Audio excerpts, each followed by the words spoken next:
We got tons of snacks today, so.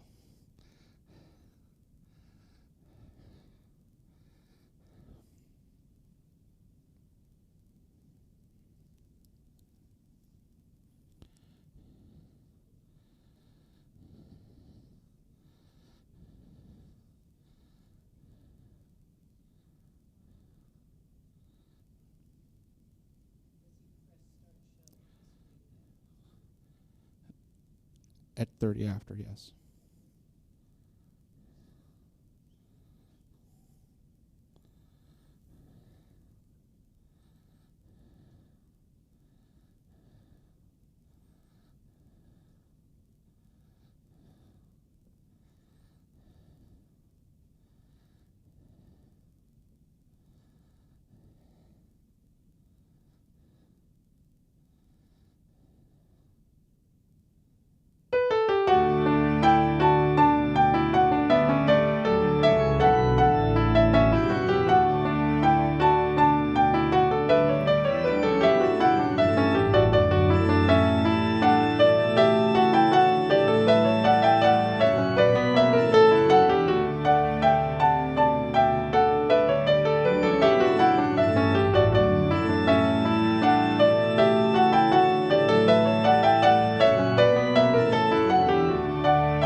Welcome to another episode of Questions.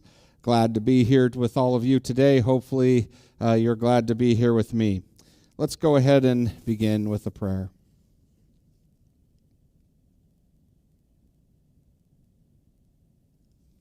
In the name of the Father, and the Son, and the Holy Spirit. Heavenly Father, through Jesus, you gave us the church as a divine institution to help spread your word throughout the world. You left us much room to implement it on our own. Help us to be faithful stewards of that gift and to use the organization which we have come up with to continue to share your love in this world. We ask all of this through Christ our Lord and Savior. Amen. Okay, so tonight's topic is, how is the church organized? And as I was preparing for this, I remembered that anytime I wanted to simplify something, I got myself into trouble. So before we get too far in, I want you to give me a lot of room for sweeping generalizations that, if you get too persnickety, aren't really all that true. But the church is so complicated that we would be here for multiple hours to try to get through one corner of the hierarchy if we insisted on absolute precision in every single little thing. So I'm going to do my best, but promise or warning right up front, it's going to be a little bit of a challenge.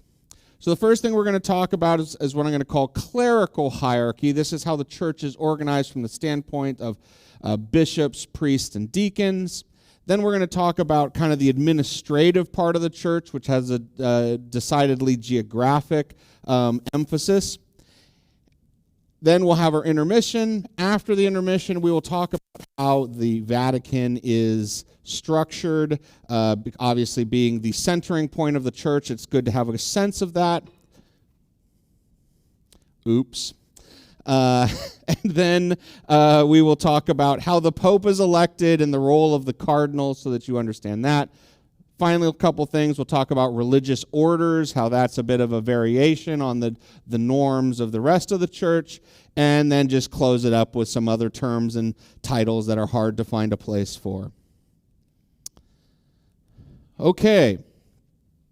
I split this slide, which was one slide, into two, because last time asking questions in person was a bit of a challenge. Part of that was the topic, but part of that was the difficulty of being ready for the fact that we have an online community here. So for all of you in person, if you're going to ask a question, you need to raise your hand, and you really, really, really need to wait till we bring you the microphone. And then you need to hold it very close to your mouth, like an inch away. If you can't hear yourself over the speakers, they can't hear you at home. So bring it really nice and close so that we can hear you. and then hand the mic back when you're done. So if you feel like you have a follow-up question as I'm talking, you're saying that doesn't make any sense, hold the microphone and ask your follow-up question. Don't hand it back and then speak whatever else you wanted to ask. Now, for all of you online, you can ask a question here. We do have people ready to ask those questions for you. It is a bit delayed, so the interactivity is not quite as good, but at least you have a shot at it. So what you want to do is, obviously you're watching this on YouTube, but you may not be logged in on YouTube. And that's how you unlock being able to comment on YouTube, is to actually be logged in. And any Google-related account can do it. A Gmail account, a Google account, a YouTube account, anything you have that is part of the Google universe can be used to log in on YouTube. So go ahead and get logged in. You're welcome to chat with other people there if you would like. But if you want to specifically ask a question to be asked of me, make sure you start your comment with all capitals Deacon Question, and then the question in the same comment. Don't separate them in case somebody else talks in between. If you don't have a YouTube account or any Google-related account, one, congratulations. I don't know how you did it, but you can go to an anonymous chat session that is on deaconken.org/blog/chat, and that'll just be an open chat forum, so everybody from India and China can join in if they knew about it. But same thing, Deacon Question, all capital, if you would like to ask a question. Okay, and with that, let's jump right in. So we're going to start with the idea of the organization of the church from a clerical perspective. And the key here is there's actually only 3 levels: bishop, priest, and deacon. That's it. Everything else is something that has been added on top of it. If you look at what happened in the very early church immediately after the life of Christ, those were the only 3 levels set up. And so this is what we can say is the hierarchy given us by God. This is what happened in the beginning. And the best way to think of it is everyone who seems above a bishop is actually a bishop themselves, just with some special responsibilities. Every once in a while you have a priest or a lay person who's in a powerful administrative role that seems like they're above bishops, but that's pretty rare. Almost always when you hear about somebody who seems above bishops, they are themselves a bishop. They are just given some special responsibility. So you can think of this like at a team at work where you're all the same level people, but one person was put in charge of the website and another person was put in charge of the newsletter. And so they'll have a special role as, regular schmuck plus newsletter editor. And that's why it will seem like people have higher authority. But the reality is they're just like the other bishops. So some examples of that. The Pope is the Bishop of Rome. At some level, he is equal and level with the Bishop of Sacramento. He's in charge of Rome. Bishop Soto here is in charge of the Diocese of Sacramento, and they are equal. Obviously, there's some limits to that thought, but at a certain level, particularly from a clerical perspective, it is absolutely true. Cardinals are just other bishops. Archbishops are just bishops. So the leveling is pretty simple: bishop, priest, and deacon. And I'm going to talk a little bit more about that. Now, there is one concept that's kind of above the individual bishop, and that's the concept of the magisterium. The magisterium is the teaching authority of the church, and it is held by the bishops collectively. So Bishop Soto he's a teeny part of the magisterium, but he's a part of it in its fullness when he's acting together with all of the other bishops. And this is called the College of Bishops, and the highest form of them coming together is what's called an ecumenical council, like Vatican II. So again, these bishops really are the bread and butter of the authority of the church, and their highest calling is when they act together in a collegial sense. And the Pope is the head of the College of Bishops. Going back to that workplace analogy, he's like the team lead. He's on the same, pay scale and everything with everybody else, but he's the team lead, and it's his job to help decide some things, but at some level, he's just like everybody else. So that's the collective bishops. Then you have the individual bishops. The bishops are the successors to the apostles. When Christ was here, he ordained, in a certain sense, the 12 apostles as the first 12 bishops of the church. Those bishops then, when they went and spread the word, the apostles, would then pick successors. Sometimes it would be towards the end of their life as a true individual successor. Sometimes it would just be in a community sense. They would go somewhere, they would set up the church community in that place, and they would need someone to stay behind and be in charge while they went on to another community, and they would make that person a bishop. So they would end up ordaining multiple bishops in their time as the apostles.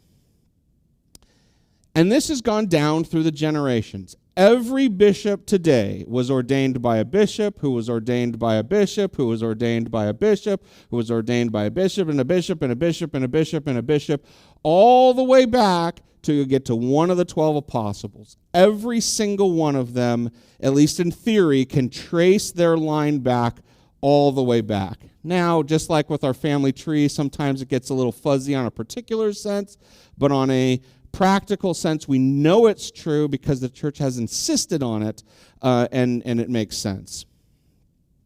So that means today's bishops carry all of the authority that Christ gave the apostles. He gave that authority to the apostles, and then the apostles handed it on to their successors. And so today's bishops carry every bit of that authority.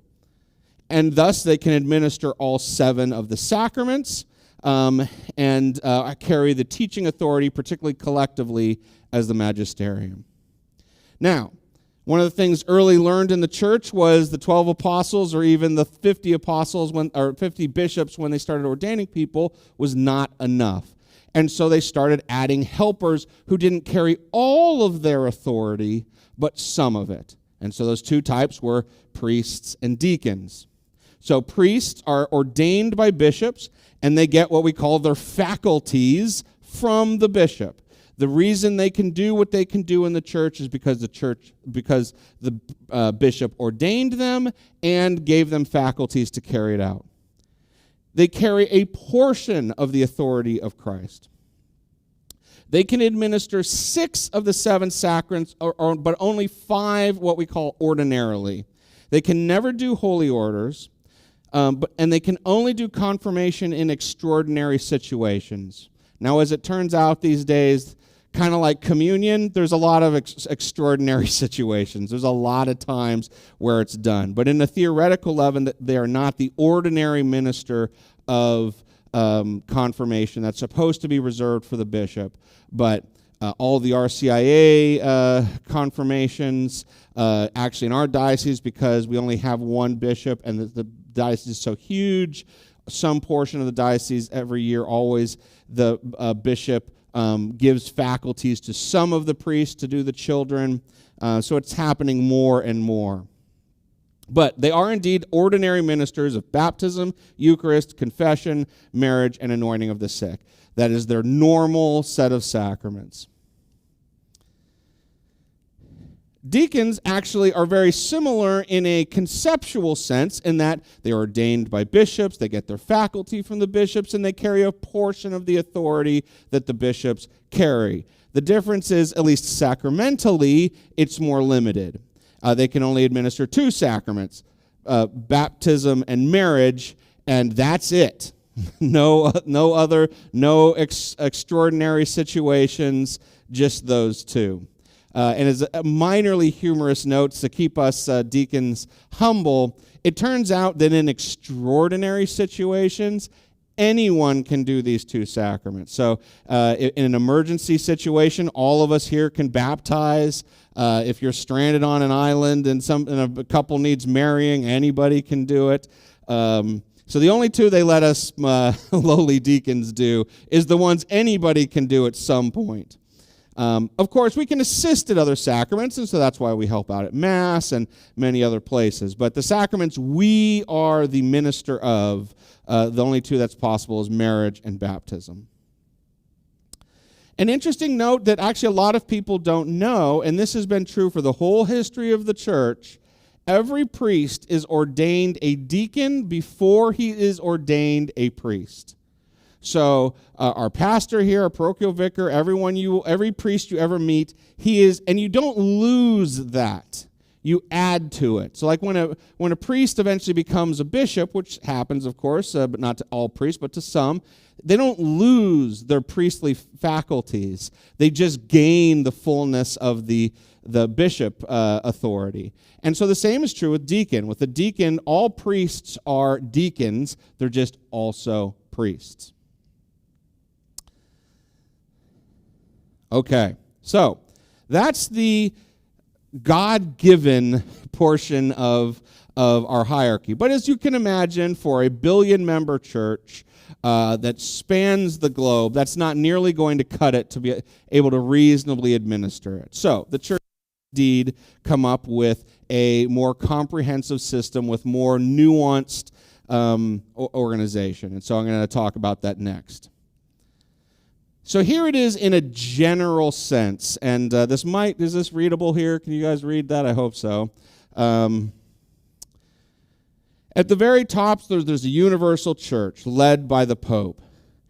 And actually, at some level, just like I said before, the bishops are the ground level. So everything between the Pope and the bishop is a little bit variable, a little bit partial, a little bit intertwined. So you'll notice there's a direct line between the universal church all the way down to the diocese. But additionally, there are these lines that cascade through other things. The highest level one is what we call the rites, or the top level churches. So we here in the United States are in what is called the Latin Rite. The entire Western Church is in the Latin Rite. And the Latin, we'll get into who leads that in a bit, but there are other rites in the East. There are Eastern Catholic churches in union with the Pope that are not part of the Latin Rite, and their masses actually look more different than masses within the Latin Rite. They're allowed a number of different things to do differently. There's a number of different exceptions to how they go about things. So that's the highest level thing, and those are led by patriarchs or metropolitans. So if you've ever heard of those terms within the church, that's what they're leading. They're leading a rite of the church. So you don't see a lot of them here in the West because we're all in the Latin Rite. Now, another thing you'll see is an Episcopal conference. So in the United States, we have the USCCB, the United States Conference of Catholic Bishops. And it is responsible for things like approving the English translation of the Mass and all of those sorts of things for the United States. So it has some authority, but not an overwhelming amount of authority. And then the final group you will see are archdioceses. Archdioceses are dioceses that kind of shepherd a group of dioceses. And we'll go into the specifics of our region in a little bit. Then finally you get into the stuff that all of us hopefully know. We have the diocese led by a bishop. Then we have the parish who's led by a pastor. The pastor is a priest, but his title as administrator of the parish is pastor. And then at those parishes, you will have deacons and priests who are working underneath the pastor, but they're also directly assigned to the bishop as well. So let's look at it from here. Let's imagine we're only looking at our corner of the world. Where is our hierarchy? So we have the Universal Church led by Pope Francis. We have the Latin Rite, and our patriarch is Pope Francis. He is both Pope of the Universal Church and the head of the Latin Rite. As I said, we're in the USCCB. Our current leader, this changes a lot every 3-4 years, something like that. But the current one is Bishop Gomez of Los Angeles. Our archdiocese is San Francisco, led by Bishop Corleone. Our diocese is, of course, Sacramento, led by Bishop Soto.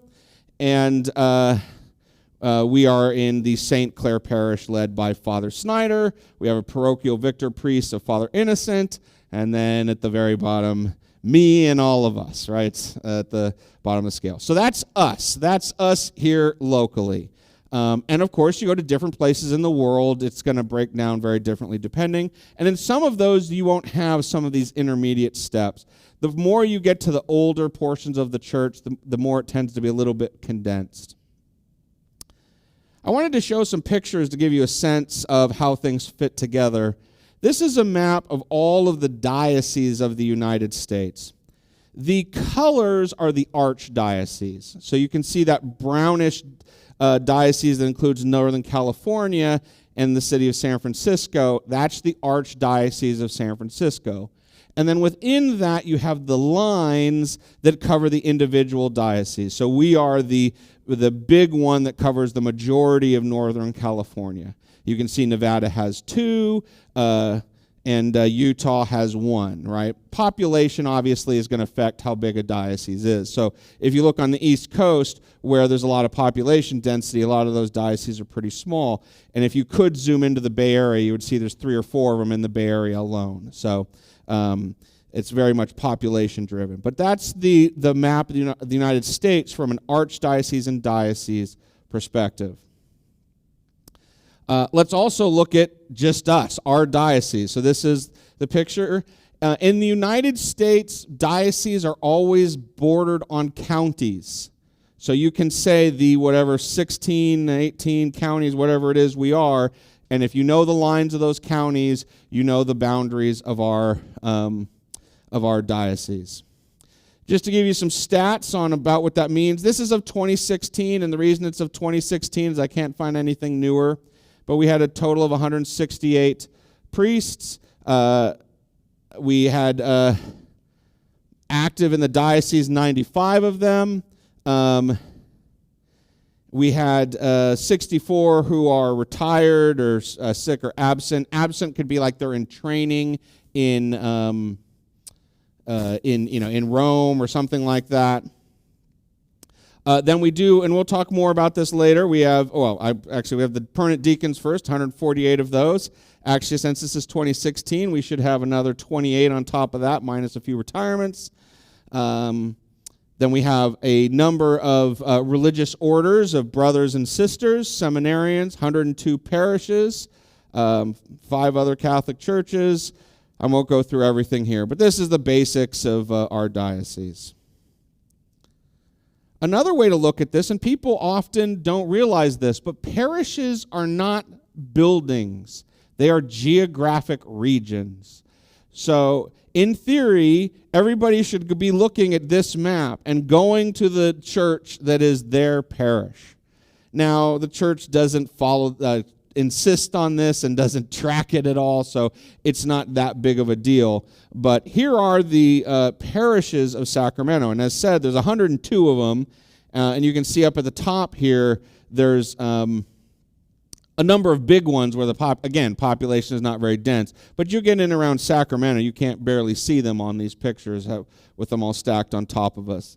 So we are, if you look kind of just to the upper right of that really dense section, there is a teal one that's rectangular with a cutout in the bottom left-hand corner. That's us. That's the parish of St. Clair.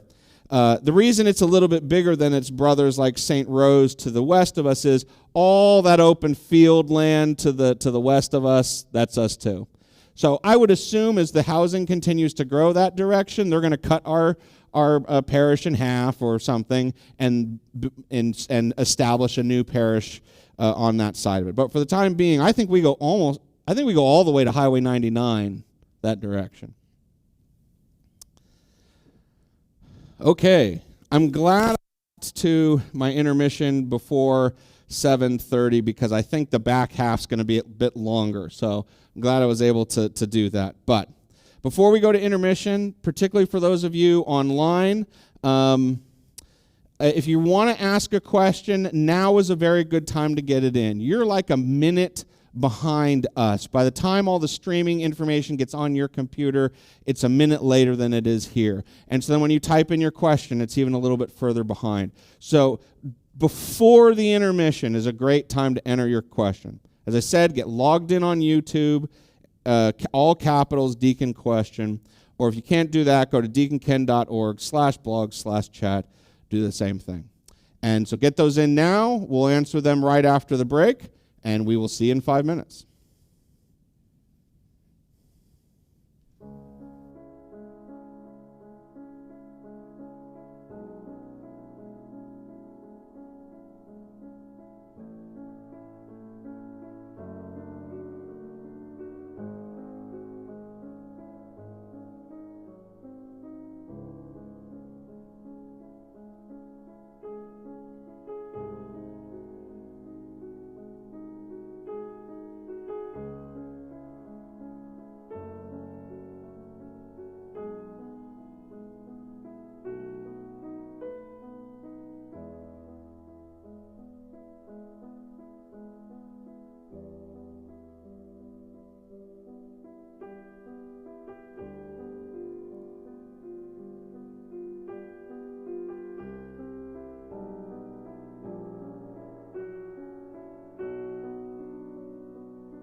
Okay, let's get right back at it.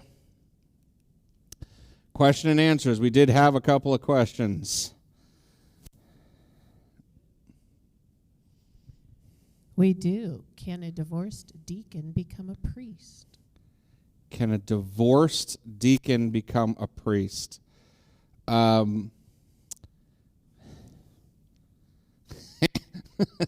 So there's a number of corner cases that put that one together. Peter,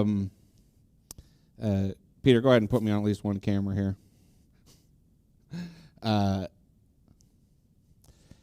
The bigger question is whether that marriage was annulled. If that marriage was annulled, then yes, probably they could become a priest, at least in theory. I suspect there would be some reluctance to that depending on the situation. If it's not annulled, then the marriage is, from the church's standpoint, still valid, and so they were married, and therefore, no, they could not. But I would think, divorcing my wife, pushing for an annulment, and then hoping that the diocese would let me through the door as a priest is not a high percentage way to go.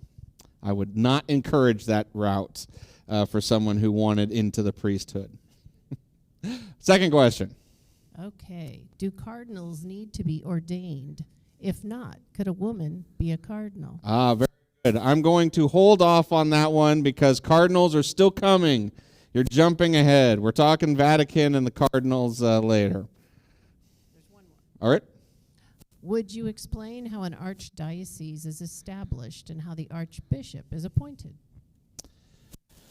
So historically, they are the way it kind of works is you first, and now that the world's pretty much filled out, there's not going to be any new creation of archdiocese. I wouldn't think, although I guess as population density grows, perhaps dioceses could split to a degree that they would create a new archdiocese. But at the simplest level, historically, they would go into a new region, they would make a diocese, or actually it would start with a mission in that region, and then they would be turned into a diocese, and then that diocese would split and split and split, and the original diocese usually would eventually become the archdiocese of that region. So, when they first came to the West Coast, we had the mission of San Francisco, which eventually became the Diocese of San Francisco, which was split and split and split and split till eventually they made the Archdiocese in San Francisco. I don't know when in that process, like what archdiocese they were under until they did that. Maybe it was, I don't know. It's hard for me to say actually, but all of this is done at the Vatican level. To maybe that's where the question is more coming from. It's the Vatican who will make these decisions. The local regions will apply for these things. They will say, hey, we want to set up a new diocese here. Or, hey, our diocese is too big. We'd like to split it. Actually, sometimes it comes from on high. From my understanding, there's been some pressure from above us to split the Diocese of Sacramento into two dioceses. But there's some concerns of how to do that without the North State one really being the much smaller, underfunded diocese compared to the South. So they haven't done that. Yeah. Okay, so let's get into the Vatican. The Vatican obviously is a very important thing in the middle of the church. Well, what is it? Actually, the Vatican is a lot of things. It's a country. It is the remnant of what used to be called the Papal States. It used to be the center portion. If you see this picture here in the upper right, the center portion of what we today call Italy was the Papal States. It was a significant country, larger than Switzerland is. And over time, the Papal States were conquered and attacked, and it eventually resulted in this teeny tiny little country called Vatican City, which you can see here at the bottom. It's something like 40 acres. So that's one way to look at the Vatican. It's a country. It has recognition through the UN, although we don't want to be a voting member. It is also the Holy See, which is the home of the Pope and the governing body of the entire universal church. and it is also the leadership of the Diocese of Rome. So it has all of these functions. Obviously, the one we're most interested in today, even though it's nice to know these things, is its administration of the church as a whole. The term for the organization of the Vatican is the Curia. That is all of the various pieces of people within the Vatican who are responsible for administering the church. And actually, to some degree, this stuff changes a lot more than we're used to in secular government. They add big organizations and collapse big organizations, multiple times a decade. Maybe that's a little, at least once a decade. Whereas the state of California or the United States of America is not doing that. So it's ironically very dynamic compared to what you would think of it as a normal country scenario. It actually in some ways is more like a company in this regard, right? Companies will, take and push out departments and bring in new ones on a decade kind of level, sometimes more. Within the Curia, there are 3 dicasteries. These are the highest level organizations. Now, if you think like we think, you would think, okay, we've got the top, then 3, and then underneath those 3, however many is in the next one. No, that's not how it works. It's more like they have this big list of departments, and certain ones are considered higher than others. And while there are some interactive factors that will mean they have some authority over the others, it's, again, more parallel than you would think of in a traditional hierarchy. So these 3 highest level dicasteries are not really riding over the rest. And in fact, they're, in my opinion, I don't want to say not the most important, not the most central to the administration of the universal church. Doing things like picking who the next bishops are going to be, moving them around, deciding on the next diocese, overhauling canon law, setting up the next catechism. All of those things are not in these 3 departments. And so it's kind of an interesting thing that we consider them the highest, but we do. So they are the dicastery of the laity, family, and life, the dicastery of promoting integral human development, and the dicastery of communications. Communications, actually, since that's the PR firm of the Vatican, I guess you could argue that's pretty darn important. And as I said, the lower level organizations that I'm going to go to are not inside these 3. The next level down, but still parallel, are what we call congregations. And this is actually where, in my opinion, the heart of the administration of the church is. So this is the Congregation of the Doctrine of the Faith, not as important, but the Oriental Church.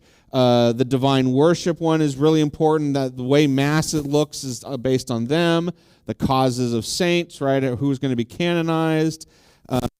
The clergy and bishop ones that are there are really important to deciding, how the who's going to be made a bishop and all of those kinds of things. Catholic education. So this, in my opinion, is the heart of the administration of the Catholic Church. It's the 9 congregations. And it's interesting that they are considered lower than those other 3. Another group is the tribunals. There are 3 of them. These are the court systems of the church. You could think of the Pope as the Supreme Court. He actually can decide judicial matters all on his own. I know that's very foreign to us as Americans, but it's true. And the 3 of these things are like the 9th Circuit Court and the 5th Circuit Court in the United States. They are, but they're more topically oriented than regionally oriented. But they are the 3 major courts of the church, and are pretty important. Would not be surprising, the Apostolic Signatura is the highest of the 3. But the Pope is above that, and at some theoretical level can overrule them whenever he wants. Some other sub-organizations that exist, they have councils, which is not the same thing like as the Second Vatican Council, but councils within. They have the offices, which is mostly financial stuff. They have commissions. This is more like what you would think of a commission, right? You know, something happens, like don't we have the commission on January 6th? Isn't that what it's called? The commission on January 6th, something like that. It's something that was brought into being for some specific purpose. It may run for a long period of time depending on that commission, but it is more transitory and quite diverse in their purposes. And then finally, the Swiss Guard, the army of the church. I've always thought it's funny that we get our name for the defenders of the church from the one neutral country in the world. Okay, on to everybody's any questions about that from the room before we move on? Okay, we do have one here. Make sure Lisa brings you a microphone. And then make sure you bring it right to your mouth so that they can hear you online.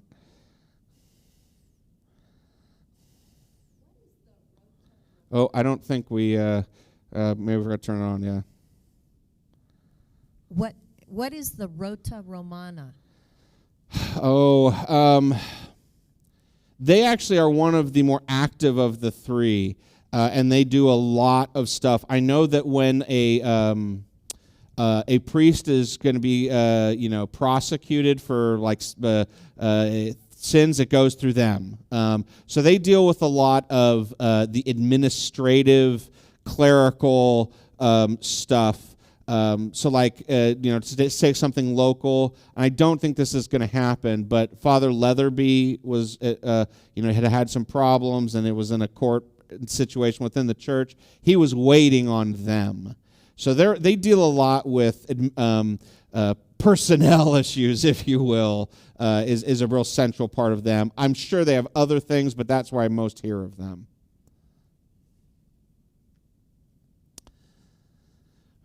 Okay, on to the election of the Pope. Everyone loves to know what's going to happen when the next Pope is to be elected.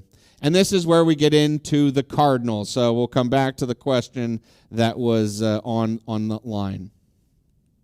So the Pope either dies and actually, if you had me do this talk, 10 years ago or 12 years ago, whenever, however long it's been, I would have said that's what always happens. But of course, Pope Benedict completely upset the apple cart and did something that hadn't been done in 700-800 years when he resigned. And if you ask me personally, I don't have a crystal ball, but I think we're going to see more popes resigning when their age becomes debilitating in the future. We're able these days in good ways to live much longer, but for many people, their cognitive abilities will decline late in that time. And Benedict decided it was time to set the precedent, that it's okay to say, I just don't have it anymore, and somebody else needs to do this very important job of leadership. And so that was a big, very consequential decision he made, and I think we're going to see more of it. But nevertheless, Pope dies, Pope resigns. And they have what is called a conclave. That technically means with a key.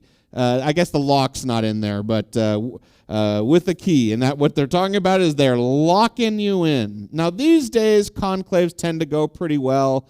But there have been periods in history where they really have had to say, we are locking the door and you cannot come out until you figure out who the next pope is. And the reason is because it requires a 2/3 vote of the body. And it doesn't matter if you're split 55-45 around some ideological lines. You're not coming out until you get to 2/3. Now, who does this voting? It's the cardinals. The cardinals are the ones who do it, and I'll talk more about them in the next thing. But at the simplest level, all of the cardinals under 80 years of age are locked in a room, and they vote on paper.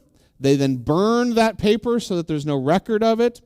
That's why there is smoke. We all hear about the white smoke or the black smoke. we do a little chemical playing to make the white and the black part happen, but we do know when there has been a vote, because there's the one chimney that these days there's a webcam on that you can. I was watching it 4:30 in the morning or whatever it was when Francis was elected, and was texting all my friends as soon as I saw it was the white smoke, even though I'm here in Roseville and it's in Rome.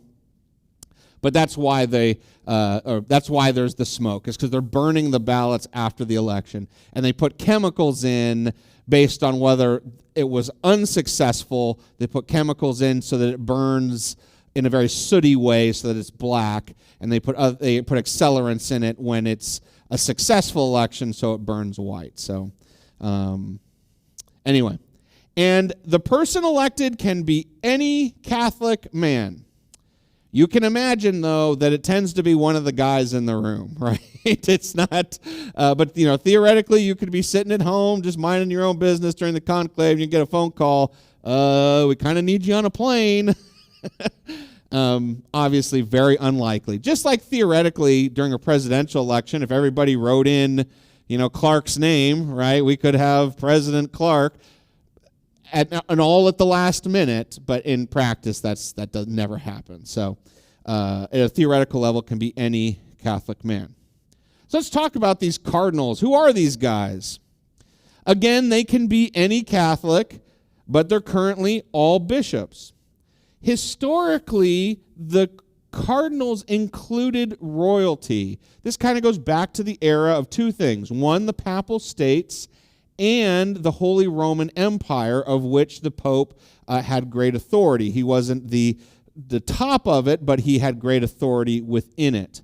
And in the what's the name of that? The feudal system, getting royal buy-in was really important. So they would actually have royalty, not usually the kings. It would be duke-level people come, so they would make sure that the person elected had royal consent, that there was somebody that they could approve of. So the point is, at a theoretical level, cardinals is not just about the bishops. It is supposed to be representative of something larger. Now, the current reality is they are all bishops, and not only just regular bishops, but archbishops and very high-level bishops. So, not even all archbishops are. You have to be an archbishop of an important territory or have done something particularly notable yourself. But it could be anyone. And to the question that was asked, could it be a woman? Absolutely. And there is actually reason to believe that this is something that is going to happen in the near future. If you made me guess, we're still a little bit away. I don't think Francis is going to be the one to do it. Just from what I've read, this is an area he's particularly interested in pushing the envelope on. But perhaps the next one after him, and it is most likely going to be somebody like, and obviously Mother Teresa is now dead, but that sort of a person, a significant religious a woman who's in charge of an order or that sort of thing. And I think once the dam breaks, we will see a lot relatively quickly. Now, in church terms, relatively quickly is 50 to 100 years. So let's not get too worked up, but we probably will see that. The goal is to have about 120 electors, and only the cardinals who are currently under 80 are electors will go to the conclave. So actually, when you hear that the Pope made 6 cardinals this year, you can pretty much guess there were about 6 cardinals who turned 80 that year, within one or two. And sometimes it varies a bit more than that, but it is a rough calculus of how many people turned 80 that year. And so the goal is that these are people who are both faithful to the church, understand what the church stands for and needs to be, but also are a diverse representatives thereof. So you can see why that would be bishops in a certain sense on that, particularly that first piece, that they're people who really are central and get the church. But the idea that they represent the church in diversity is something that I do think we're going to see more diversity in those ranks. Women obviously being one point of particular note, but that I think actually we might see some lay people as well. I don't know who it would be. I can't imagine how they would pick that kind of person. But I could also see in the goal to have them truly representative of the church, start to see some breadth grow in. Okay, any questions on that front before we move on?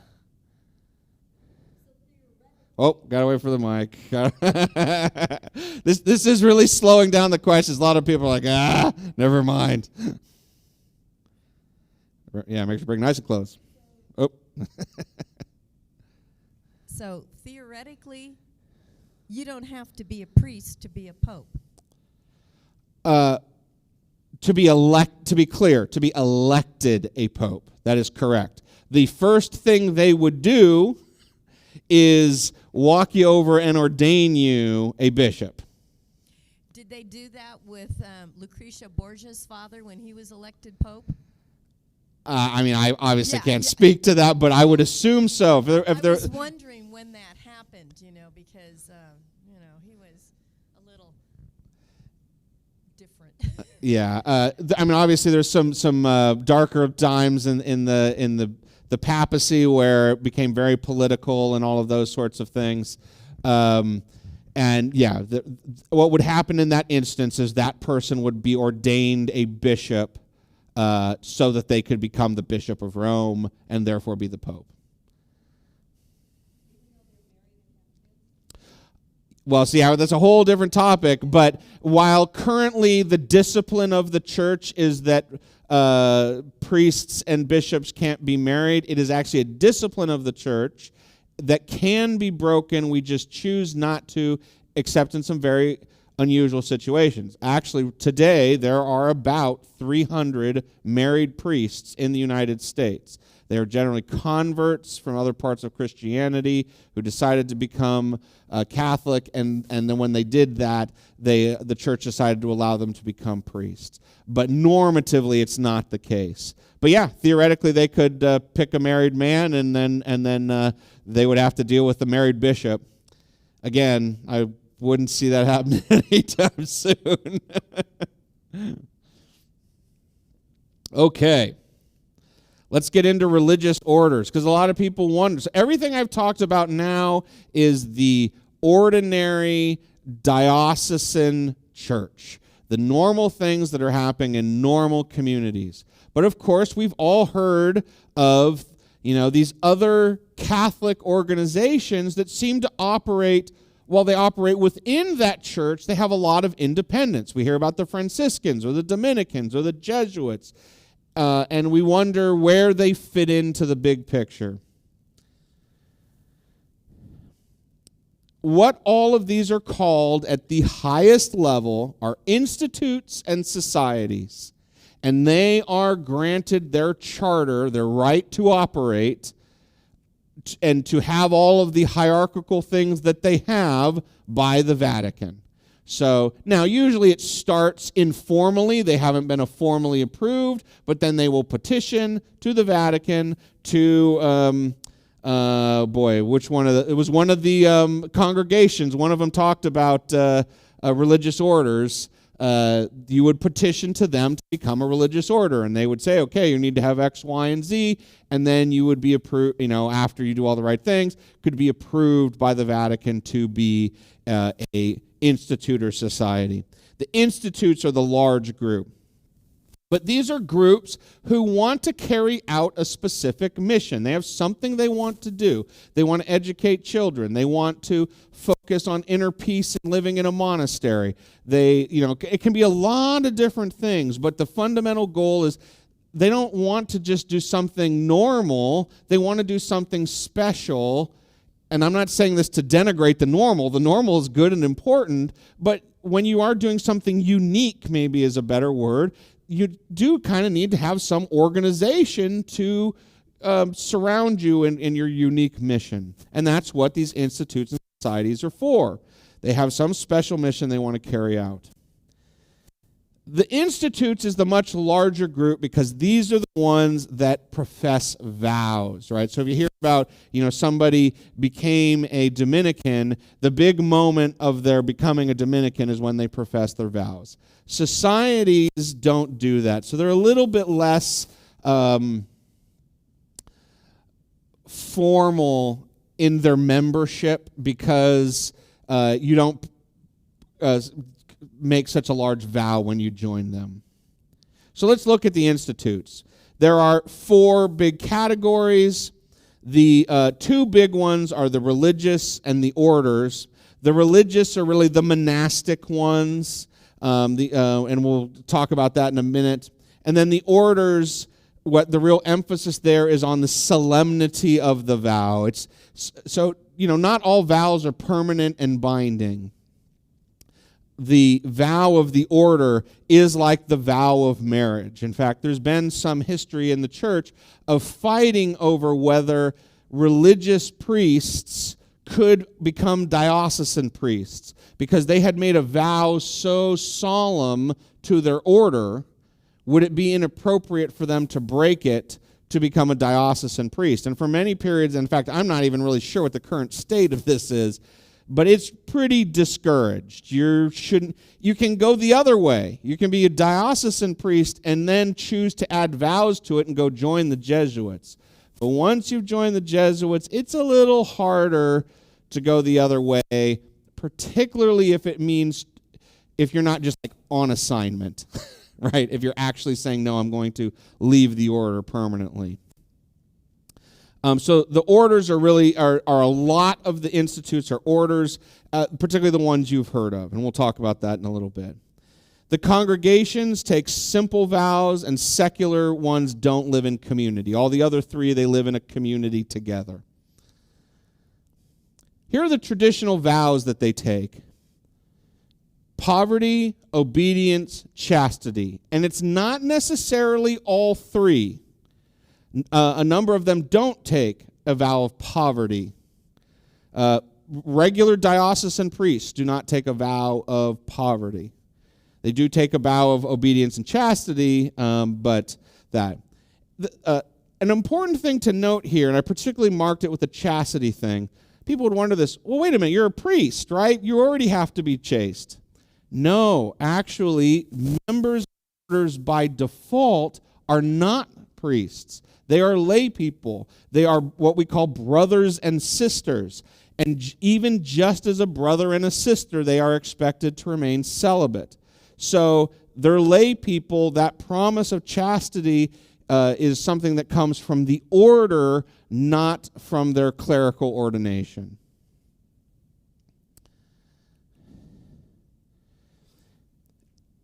And so you'll notice that within these organizations, you'll see both. You'll see Brother Francis and you'll see Father Mark, both being Jesuits or both being Dominicans. The brother is a lay person, the father is a priest. And they both took the vows of that order. So there's nothing about being in an order that insists on clerical. And by the way, what that mindset opens up, and this goes back obviously very far into the history of the church, is women religious orders. That's how you can have a woman religious order when clerics have to be men, is because they're lay people, but they can still make religious vows and join religious orders. And so that's where sisters and nuns come from. So let's talk about some examples of this. Monastic orders, the Benedictines and the Trappist. The Mendicant orders, these ones take a vow of poverty. Dominicans, Franciscans, Augustinians, and Carmelites all are of that sort. And then the cleric orders, which doesn't mean everyone in it is a cleric, they just call it that. The Jesuit is the most prominent one you will have heard of. So let's talk about some terminology that goes along with that. A monastery or a convent. This is the community of a male or female order, particularly one, generally speaking. The cloister is the portion, and not all communities will have this, but it is the portion of the monastery or convent that is sealed off from the world. And so if you have these truly monastic orders, they tend to have a cloister, where they'll still call it a monastery even if they are one of the other types, but they won't have a cloister, which is that part that regular people can't go in. Only members of the order can go in. The traditional term for someone who is a lay member is a brother or a sister. Now, the term nun is heavily abused. Everybody uses it in place of sister very colloquially. But if you are being technical and accurate, only a cloistered or semi-cloistered sister is a nun. But don't think that means when you hear somebody say nun out in the world, that's what they mean, what they're suggesting. It's a term that is hugely abused, is not fair, but misused. And you hear nun just used in place of sister left and right, I think in part because of popular culture. But at some theoretical level, that's what a nun is. Some leadership roles, the term mother is used in many female orders as a role of someone higher up, and then a superior is a higher level leadership role within that, and the top level person of every order is called a superior. But they will have, depending on how things are organized, superiors at levels below that as well. Questions on this front before we move on to somewhere else? Oh, wait for the mic.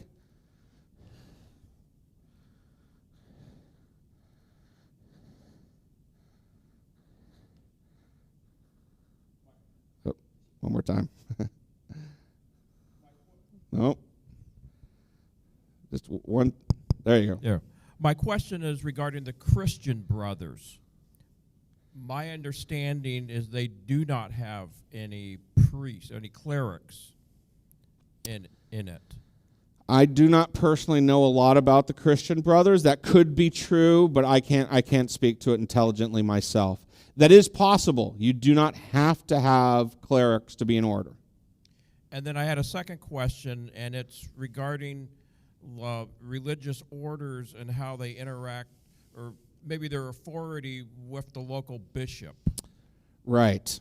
So, from the internal affairs of the order, they have complete authority. There's nothing the local bishop can do to interfere with them. Unfortunately for them, at some point, you eventually have to put a foot onto some piece of land if you are going to do any ministering. And when you do that, you have stepped into some bishop's region. And he has authority within that region. And so he can say, Jesuits, come on down. Please set up a church. Love to have you. He can say, get the heck out of my diocese. I don't want to see you anymore. Now, obviously, there's a much more cooperative environment there. But at some theoretical level, the bishop is in charge of what happens in his diocese, and therefore all orders that want to operate within a diocese do need his permission on an ongoing basis. But of course, most bishops, particularly now with the priest shortage, they're like, come on down, let's get a couple more of you. All right, let's wrap up with a few kind of general terms and titles. We're going to get to the Monsignor that we were asking about earlier. Monsignor doesn't mean much other than honor. It is suggesting that this is a priest who has done good things during his days of ministry and is being honored by the Pope for that good ministry that he's done. This is a term that's kind of on its way out, from my understanding, that there's not going to be a lot of use of this into the future or until somebody decides different. Another term you'll hear is the ordinary. Ordinary is the bishop in a diocese who is the authoritative bishop for that diocese. So right now we only have one, so it's obviously Bishop Soto. But I'm sure some of you remember times where we've had two, right? Bishop Garcia was here. Oh, I'm forgetting that we had another one for a little while who then went down to, I think, Fresno after just a couple years. When that's the case, one of them's the ordinary, one of them's the assistant. So the ordinary is kind of like the pastor in a parish. Father George is our pastor, and we have other priests here as well. The ordinary bishop is the equivalent of pastor now at the diocesan level. Nuncio, this is just Catholic for ambassador. An apostolic nuncio is one specifically from the Vatican. Chancellor, this is a administrative bureaucratic leader within the diocese. Technically, they're responsible for the records of the diocese, but in practice, records means a lot of things. So in our diocese, our chancellor has been a lay person. The last 3 or 4 of them have been lay people. They do not carry the authority of the bishop, but they do a lot of the administrative bureaucratic work of making sure the diocese operates appropriately. Some terms, canon law. Canon law is the law system of the church. We are a country, we are a million-person-wide, or billion-person-wide, organization. We have to have laws and we have to have rules. And so our set of rules are canon law. So when you step into a Catholic tribunal, they're not opening the Constitution of the United States. They are opening the canon law of the church. And it does get changed and updated just like laws of countries. So the most recent revision of canon law was major revision of it was 1983. But every once in a while you hear of little changes that were made. Pope Francis did something a few years ago. I forget the details of it, just a very small little change. And to give you a sense of scope, before 1983, the previous one was 1917. So overhauls don't happen that very often, but little minor changes happen, every 5-ish kind of years. Faculties. This speaks to your ability to do something. So as a deacon of the Diocese of Sacramento, I have been given faculties to assist at Mass, to evangelize the people, blah, blah, blah, blah, blah, blah. Priests are given faculties. So, as an example, if I were to go to Texas on a vacation or something like that, I might get away with just assisting at a Mass once or twice, ad hoc. But if I want to do any significant ministry in that diocese, I need to go to the bishop and ask for, depending on the thing, temporary faculties, or if I'm moving there, permanent faculties. I just talked to a deacon who just moved to the Diocese of Sacramento, and he went through a lot of, not educationally, but review-wise, a lot of the same things I went through. Fingerprinting, a psych eval, all of this kind of stuff, because he was asking to get permanent faculties within the diocese. Maybe not permanent, but long-term. And so therefore, he had to go through a lot of steps. I'm sure if he was just kind of come here for 2 or 3 months, it would have been a simpler process. Laicization.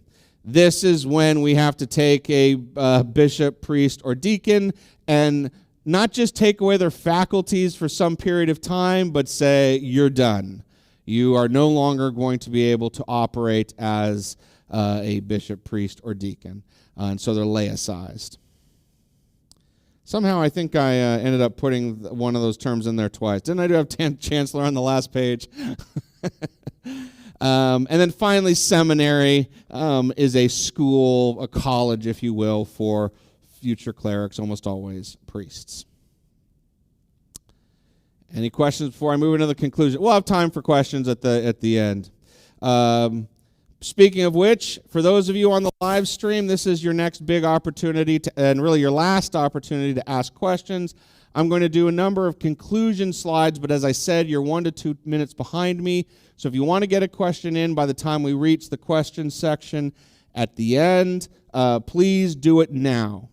In YouTube, ideally, all capitals, Deacon Question. If you still haven't been able to get logged in, go to deaconken.org/blog/chat and do the same. So, conclusion. It's good to know these things. I think the more we understand how the church works, when things happen within the church, we can have a better context and understanding of how they're supposed to work. And that's good. But I think actually this is one of those areas where we can get too obsessed with. We can get too into the inside baseball, if you will, of the church. And we should try to remember that this is not a huge power grab. This is not our opportunity to show our authority and show how awesome we are. The goal here is for us to spread the word of Christ, for us to maintain the truth that's been handed down to us, and to make the world a better place through that, and that we are to be led by the Holy Spirit. One of the titles of Pope is the servant of servants, because although he is a leader, it is his job to serve the rest of the bishops, whose job is to serve the communities of which they're responsible for, including the priests and the deacons, whose job is to there also go and serve those communities. So we shouldn't try to look at this like we would look at a corporate hierarchy or a government hierarchy, where our goal is to climb to the top and gain, money, fame, and power, and all of those sorts of things. The goal here is very different. And so while it's good to understand these things, I would also encourage you not to make the mistake of turning it into an obsession. And then finally, when you look at it and you say, oh my gosh, this is so complicated, why can't we make this more simple? We're 2,000 years old. We have a lot of organizational baggage.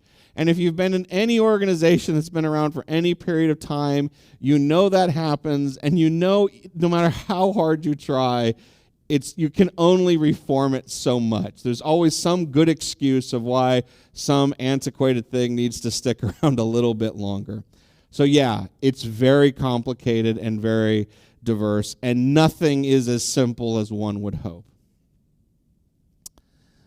But, as I said, to some degree it doesn't matter. We can just let those things happen and do our best to serve God in our lives.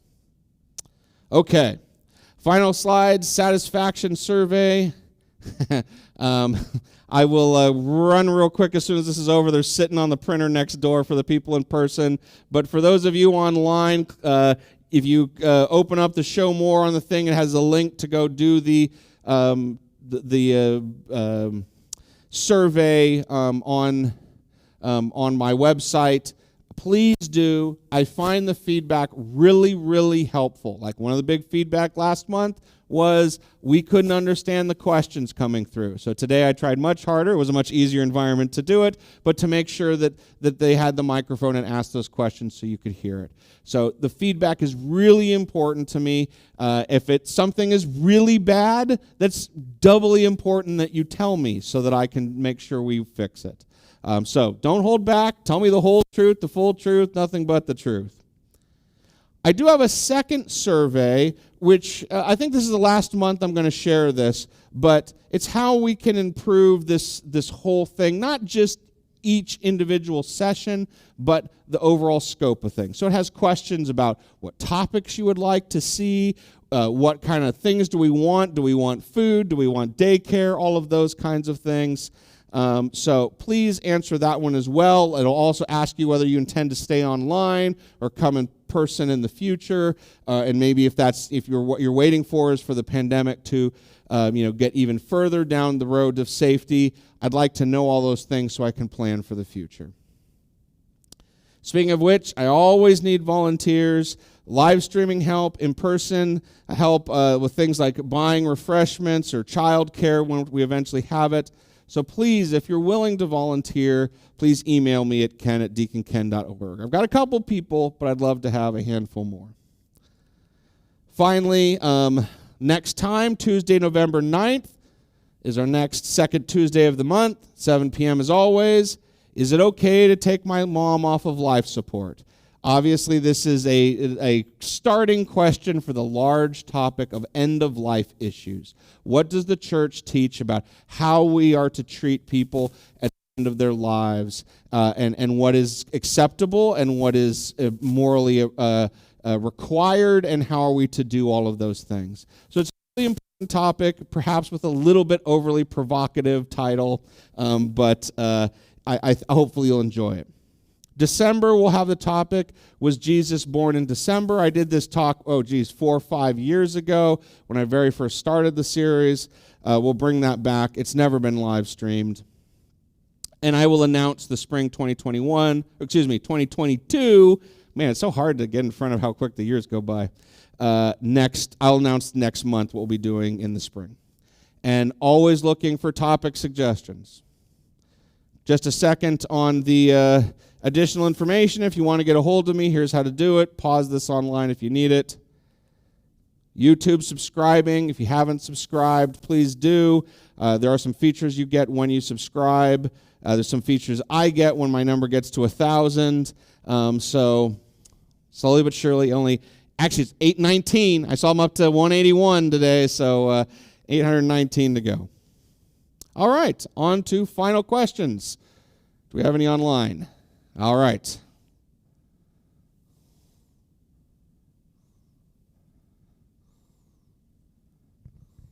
Can you explain what happens sacramentally when a priest is returned to a lay state? That's an excellent question. Yeah.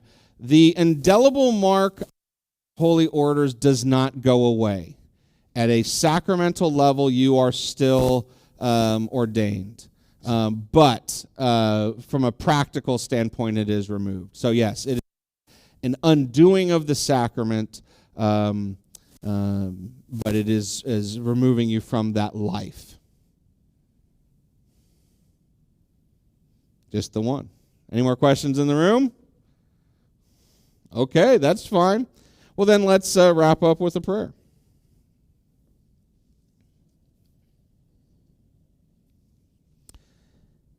In the name of the Father, and the Son, and the Holy Spirit. Heavenly Father, thank you for bringing us together tonight, for the many ways that you bless us. Thank you for the technology that allows this to be possible, to be live streamed and recorded for later so others can watch it when they have a chance. As we go forth, help us to remember that all of the organization of the church is in the service of your will, or at least it should be, and help us to do everything in our power to ensure that that remains true. In the name of the Father, and the Son, and the Holy Spirit. Amen.